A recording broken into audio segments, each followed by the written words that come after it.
Today, we're going to talk about Discord server tags and how you can use them in your own server. Now, Discord has just launched this feature for everyone. That means the option to create server tags is being rolled out slowly. If you don't see the option yet, don't worry. You'll probably get it in a few weeks. To check if you already have it, go to your Discord server and open the menu. Look for the tab called Server Upgrades. If you can't find it, the feature hasn't reached your server yet. When you do see the Server Upgrades tab, open it. Here, you'll see different levels and benefits that your server can unlock. These benefits depend on how many boosts your server has. Boosts are given when someone with Discord Nitro boosts the server. Server boosts help unlock extra features. One of those features is server tags. Another one is promoted roles.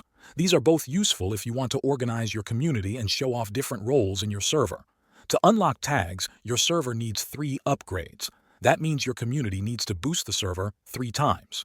If you have Discord Nitro, you can use your boosts to help. With 1 Nitro subscription, you can give 2 boosts. That means you would still need 1 more boost from someone else to reach the total of 3. If you don't have Nitro or you don't want to pay, you will have to wait for someone else on your server to boost it. When your server reaches 3 boosts, you will be able to turn on tags. Now, here's how to use them.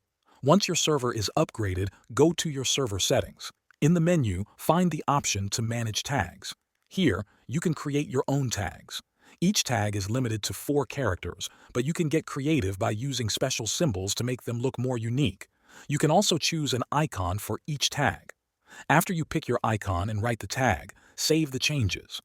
Now the tag will show up in your server. That's it. Once you have enough boosts and have unlocked the feature, you can customize your server tags to make your community stand out. Thanks for watching.